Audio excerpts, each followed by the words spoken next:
नमस्कार। Talk for change series के इस इंटरनेशनल रिलेशन यानी कि अंतर्राष्ट्रीय संबंध के इस एपिसोड में आज का हमारा मुख्य टॉपिक है FATF यानी कि फाइनेंशियल एक्शन टास्क फोर्स। तो हम ये समझने का प्रयास करेंगे कि ये फाइनेंशियल एक्शन टास्क फोर्स क्या होता है, इसकी स्थापना क्यों की गई थी और अभी ये चर्चा में क्यों है। इसके अलावा हम जो अंतर्राष्ट्रीय संबंध में जो घटनाएं हो रही है उसमें जो कुछ महत्वपूर्ण लोकेशन है उसको भी देखने और समझने का प्रयास करेंगे कि आखिर ये चर्चा में क्यों है और इसके स्ट्रेटजिक या फिर इंटरनेशनल सिग्निफिकेंस क्या है। इसके अलावा हम जो कुछ महत्वपूर्ण लोकेशन है जो हाल ही में चर्चा में आए हैं या फिर अक्सर ये चर्चा में आते रहते हैं उसके लोकेशन को भी देखने का प्रयास करेंगे। तो चलिए शुरू करते हैं आज की चर्चा। सबसे पहला टॉपिक हमारा है FATF। ये अभी चर्चा में इसलिए आया है क्योंकि अभी हाल ही में जो एक मीटिंग होनी है FATF की, उसमें इस बात की संभावना जताई जा रही है कि पाकिस्तान को FATF यानी कि फाइनेंशियल एक्शन टास्क फोर्स के ग्रे लिस्ट से बाहर कर दिया जाएगा। तो ये ग्रे लिस्ट क्या होता है और ब्लैक लिस्ट क्या होता है, इसके पीछे का क्या विचार है और इसके स्थापना के पीछे का क्या पहलू है, इसको हम समझने का प्रयास करते हैं। देखिए, सबसे पहली बात आपको ध्यान में ये रखनी है कि इसकी स्थापना क्यों की गई और इसके पीछे का विचार क्या था। देखिए, FATF जिसका फुल फॉर्म होता है फाइनेंशियल एक्शन टास्क फोर्स, इसको फ्रेंच भाषा में हम ग्रुप डी एक्शन फाइनेंशियरी भी कहते हैं, जिसको शॉर्ट फॉर्म में कहते हैं गाफी। यह एक इंटरनेशनल जो संस्था है, यह एक इंटर गवर्नमेंटल ऑर्गेनाइजेशन है और इसकी जो स्थापना की गई वो 1989 में की गई। और इनिशिएटिव G7 जो डेवलप्ड कंट्री हैं, G7 कंट्री, उनके द्वारा एक स्टेप लिया गया। किस लिए? क्योंकि जो मनी लॉन्ड्रिंग होता है उसको कैसे रोका जाए और साथ ही साथ 2001 में इसकी जो ऑब्जेक्टिव थे, इसका ऑब्जेक्टिव में एक बातें ऐड कर दी गई कि अब टेररिज्म जो फाइनेंसिंग होगा उस पर भी लगाम लगाने की कोशिश की जाएगी। यानी कि कुल मिलाकर देखा जाए तो ये मनी लॉन्ड्रिंग और जो टेरर फाइनेंसिंग होती है उसको रोकने का एक प्रयास है। तो ये इसके बेसिक पहलू हो गए। और इसमें दो लिस्ट होता है, एक होता है ग्रे लिस्ट और एक होता है ब्लैक लिस्ट। देखिए, ब्लैक लिस्ट का अर्थ होता है कि फॉर्मली इसको इस भाषा में आप समझें कि ब्लैक का अर्थ होता है ना कि खतरे का निशान। तो ब्लैक यानी कि अब कॉल फॉर एक्शन की बात की जा रही है, यानी कि अब ऐसा अनुमान लगाया गया है कि अब इसके खिलाफ, यानी कि जिस कंट्री को ग्रे लिस्ट या ब्लैक लिस्ट में रखा जाता है, जब वो ब्लैक लिस्टेड हो जाती है तो उस पर एक्शन लिया जाएगा, कुछ लीगली बाइंडिंग एक्शन लिए जाएंगे। उसी को हम कहते हैं ब्लैक लिस्ट। यानी कि सबसे खतरनाक स्थिति होती है जब किसी देश को ब्लैक लिस्ट में रखा जाता है तो उस पर काफ़ी कड़ी कार्रवाई की जाती है।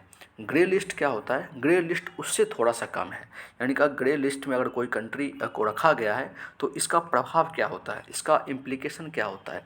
इसका इम्प्लीकेशन ये होता है कि अगर कोई कंट्री को ग्रे लिस्ट में रखा जाता है तो खास करके उसके खिलाफ जो फाइनेंशियल सैंक्शन होते हैं या फिर जो लोन वगैरह वो किसी कंट्री से लेते हैं उसमें उसको डिफ़िकल्टी जाती है। यानी कि जो इंटरनेशनल लोन लिए जा सकते हैं उसको एवेल करने में डिफ़िकल्टी फेस करती है। तो इसलिए ये बातें काफ़ी महत्वपूर्ण हो जाती है कि हम इस बात को समझें कि ये ग्रे लिस्ट और ब्लैक लिस्ट क्या होता है। तो मुझे उम्मीद है कि इस बात को आप समझ गए होंगे कि ये ग्रे लिस्ट ब्लैक लिस्ट क्यों बनाया जाता है और फिर इसके क्या महत्वपूर्ण पहलू हैं। अब सेकेंड पॉइंट हमें ये ध्यान रखना है कि ये अभी चर्चा का बिंदु ये है कि इथियोपिया और जो इरिट्रिया है, ये दोनों कंट्री के जो फोर्स हैं, एक टिग्रियन रेबल्स हैं, उन्होंने एक सिटी पे कब्जा किया है, टिग्रेरियन सिटी। तो उस पर कब्जा किया। तो हम ये देखते हैं कि इथियोपिया और इरिट्रिया मैप में कहाँ है और इसके क्या इम्पोर्टेंस हैं। तो देखिए, आप मैप को जब ध्यान से देखेंगे तो यहाँ पे आपको दिखेगा कंट्री इथियोपिया, आप देख पा रहे होंगे। इथियोपिया को आप ध्यान से देखिए, फिर उसके पास आप देखेंगे, यहाँ पे आप देख रहे हैं इरिट्रिया। ठीक है, ये इरिट्रिया है। तो इसको जब आप देखेंगे तो यहाँ पे आपको दो तीन पहलू समझ में आएगा। ये इथियोपिया है, ये इरिट्रिया है, ये जिबूती है और इसी के आसपास यहाँ पे सोमालिया है।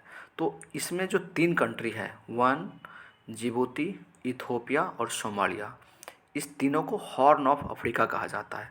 और क्वेश्चन ये आता है आपके एग्ज़ाम में कि हॉर्न ऑफ अफ्रीका में कौन कौन सी कंट्री शामिल हैं, तो आप इस 3 कंट्री का नाम ध्यान रखेंगे, जिबूती, इथियोपिया और सोमालिया। इसको हॉर्न ऑफ अफ्रीका कहा जाता है। बट अभी चर्चा में कौन सा कंट्री है, इथियोपिया और इरिट्रिया। तो ये आपने देख लिया। यहीं पे एक जल संधि है बाब अल मंडाब, ये जल संधि है जो कि इसको पश्चिम एशिया और जो अफ्रीका से अलग करती है। बाब अल मंडाब जो जल संधि है ये काफ़ी महत्वपूर्ण हो जाता है। इसी के पास में एक सोकोत्रा द्वीप है। अब देखिए यहाँ पे ध्यान से, सोकोत्रा द्वीप है, ये यमन के कब्जे में। कई दफ़ा ये भी सवाल पूछा जा सकता है कि सोकोत्रा द्वीप किसके कब्जे में या फिर किसके अंदर में है, ये यमन के अंदर में है। और यहीं पे आप देखें लाल सागर यहाँ से क्रॉस करती है, सुएज की खाड़ी है, तो ये सुएज नहर है। तो ये सारे कंट्री को आप ध्यान से देखेंगे तो सुएज नहर से सारी कंट्री का जो सीमा है, मिस्र का, फिर सूडान का, इरिट्रिया का, जिबूती का, सोमालिया का, ये इससे टच करती है। तो ये हमें देखना था और ये चर्चा में आया था, इसलिए हमें इस पहलू को देखना ज़रूरी था। इसी तरीके से आप कुछ और महत्वपूर्ण पहलू को ध्यान रख सकते हैं। एक यहाँ पे लिम्पोपा जो नदी है ये कर्क रेखा को 2 बार काटती है, ये भी इम्पॉर्टेंट फैक्ट है। लिम्पोपा जो नदी है वो कर्क रेखा को 2 बार काटती है। और अफ्रीका में जो शीतोष्ण घास के मैदान होते हैं उसे हम वेल्ड कहते हैं, ठीक है।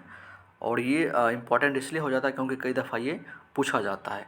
इसी तरीके से एक सवाल और आपको ध्यान में रखना है कि जो कांगो नदी है, कांगो नदी, ठीक है, यहीं पे एक स्टेनली जलप्रपात है और ये कांगो नदी इक्वेटर को 2 बार काटती है, ठीक है। ये इम्पॉर्टेंट फैक्ट आपको ध्यान रखना है। चर्चा में आया इसलिए मैंने ये चर्चा आपसे की क्योंकि इससे सवाल बनाए जा सकते हैं। इसी तरीके से एक सवाल और महत्वपूर्ण हो जाता है कि अभी ऑस्ट्रेलिया ने ये बात कही है कि जो जेरूसलम को इजराइल अपना कैपिटल मानता है उसको हम रिकॉग्नाइज नहीं करते हैं। You can read, Australia said it would no longer recognize West Jerusalem as Israel's capital on Tuesday। तो ये विवाद बहुत दिनों से चर्चा में है, तो इसलिए ये लोकेशन महत्वपूर्ण हो जाता है कि ये इजराइल कहाँ है, जेरूसलम कहाँ है और इसके आसपास कौन कौन से कंट्री हैं। और सबसे महत्वपूर्ण इसलिए ये हो जाता है क्योंकि भूमध्य सागर जो है, मेडिटेरियन सी, इससे ये सारे कंट्री मैक्सिमम टच होते हैं। तो हम सबसे पहले देखते हैं इजराइल। तो इजराइल यहाँ पे आप ध्यान से देखिए, जेरूसलम जिसको अपनी राजधानी इजराइल मानता है, जबकि मोस्ट ऑफ द कंट्री इसको मान्यता नहीं देते हैं क्योंकि मोस्ट ऑफ द कंट्री का कहना ये है कि जो उसका सिटी का जो स्टेटस है, इजराइल और जेरूसलम के बीच का जो विवाद है वो डिसाइड इस बात से होना चाहिए क्या, जो इजराइल और पैलेस्टाइन का जो पीस टॉक है उसके माध्यम से एक शांति वार्ता हो और शांति वार्ता के माध्यम से उस इशू को डिसाइड किया जाए कि कौन सा कैपिटल इजराइल का होगा। तो ये 2 स्टेट सॉल्यूशन एक है, 2 स्टेट सॉल्यूशन, इसमें बिलीव करते हैं ऑस्ट्रेलिया के जो मिनिस्टर हैं, उन्होंने इस बात को कहा है। तो ये आपको ध्यान रखना है, 2 स्टेट सॉल्यूशन किससे संबंधित है, ये इजराइल और फ़लस्तीन का जो विवाद है उससे संबंधित है। तो ये महत्वपूर्ण बातें आपको ध्यान में रखनी है। आपको इस मैप को ध्यान से देखना है कि कौन कौन सी सीमा भूमध्य सागर से टच करती है। आप यहाँ पे यरूशलेम को देखिए, इजराइल को देखिए, साइप्रस की सीमा भूमध्य सागर से टच करती है, उसी तरह सीरिया की भी सीमा टच करती है, इसको आप ध्यान से देखेंगे। बट जॉर्डन की सीमा टच नहीं करती है, ये आपको ध्यान रखना है। जॉर्डन की सीमा भूमध्य सागर से टच नहीं करती है, तुर्की की सीमा टच करती है। तो एक बार ये महत्वपूर्ण हो जाता है कि हम ये देख लें कि आखिर ये कौन कौन से कंट्री मेडिटेरियन सी को टच करते हैं। ये टोटल 21 कंट्रीज हैं, इसको हम एक एक करके देखते हैं और फिर आप इसको मैप में खुद से देखेंगे तो ये आपको याद हो जाएगा। सबसे पहला कंट्री यहाँ पे हम देखते हैं, यहाँ पे है अल्बानिया, उसके बाद अल्जीरिया, इस सब को आप मैप में देखते जाएं। Bosnia and Herzegovina, Croatia, Cyprus, Egypt, France, Greece, Israel, Italy, Lebanon, Libya, Malta, Monaco, Montenegro, Morocco, Slovenia, Spain, Syria, Tunisia and Turkey. तो ये टोटल 21 कंट्रीज हैं जिसकी सीमा भूमध्य सागर से टच करती है। तो इस बात को आप ध्यान से देखेंगे क्योंकि मैप से संबंधित सवाल अक्सर पूछे जाते हैं और हर एग्ज़ाम में मैप से एक न दो सवाल रहते ही हैं।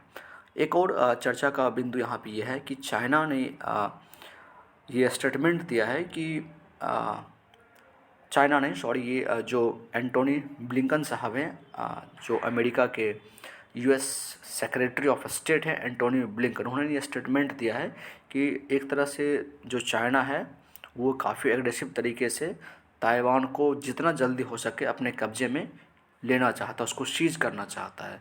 तो ये बहुत ही महत्वपूर्ण हो जाता है कि हम इसके लोकेशन को देखें कि ये चाइना और ये जो ताइवान का जो इशू है ये चर्चा में क्यों है और इसके आसपास कौन कौन से लोकेशन है और कहाँ पे ये लोकेट करता है। चाइना का आप लोग देख सकते हैं, ये पूरा का पूरा ये चाइना का, ये आप देख रहे हैं चाइना है ये पूरा। और देखिए यहाँ पे आपको दिखेगा ये यहाँ पे कौन कौन सा लोकेशन आपको ध्यान रखना है। ये पीला सागर है, ये आपको ध्यान रखना है। संघाई जो चाइना की राजधानी है, देखिए यहाँ पे ये बॉर्डर स्टेट है संघाई। ये पूर्वी चीन सागर आपको ध्यान रखना है, पूर्वी चीन सागर। और देखिए यहाँ पे ताइवान है। अब यहाँ पे देखिए कितने नज़दीक में है ताइवान। ये जो इसको सीज करने की बात चल रही है और फिर इस पे आरोप लगाया जा रहा है चाइना के ऊपर कि ये ताइवान को सीज करना चाहता है, तो ये आप लोकेशन से समझ सकते हैं कि ताइवान उसके कितने नज़दीक में है। उसी तरीके से आप यहाँ पे फिलीपींस को देखिए, ये दक्षिण चीन सागर के लोकेशन को आप ध्यान से देखिए। यहाँ पे एक हैनान द्वीप है दक्षिण चीन सागर के पास। हांगकांग सिटी देखिए काफ़ी बाउंड्री पे है, ये जो लोकेशन है इसका दक्षिण चीन सागर का। फिर यहाँ पे आप ब्रुनोई को देख सकते हैं, मलेशिया को आप देख सकते हैं, फिलीपींस यहाँ पे आप देख सकते हैं। फिर यहाँ पे जापान को आप देख सकते हैं कि किस तरह से जापान के जो अलग अलग द्वीप हैं वो किस तरीके से लोकेटेड है। तो ये काफ़ी महत्वपूर्ण है। यहाँ पे जापान का जो पूर्वी सागर है वो आप देख सकते हैं। तो ये सारे लोकेशन का आपको ध्यान से सिर्फ देखना है। आप सिर्फ देखे रहेंगे तो बहुत सारे क्वेश्चन इससे वो बन जाएंगे। तो आज के जो इंटरनेशनल रिलेशन का जो हमारा टॉपिक था ये काफ़ी महत्वपूर्ण था। और इसी तरीके से जो भी नए नए घटनाएं या फिर जो नई नई बातें यहाँ पे चर्चा में आएगी तो उसकी चर्चा हम लोग स्टेप बाय स्टेप करते जाएंगे। तो आज के इस एपिसोड में इतना ही। अगर आपको ये चर्चा मेरी अच्छी लगी तो प्लीज़ इस चैनल को आप सब्सक्राइब करें, लाइक करें और अपने दोस्तों के साथ शेयर करें। मिलते हैं नेक्स्ट एपिसोड में एक नए टॉपिक के साथ और एक नए मुद्दे के साथ। तब तक के लिए नमस्कार, जय हिंद।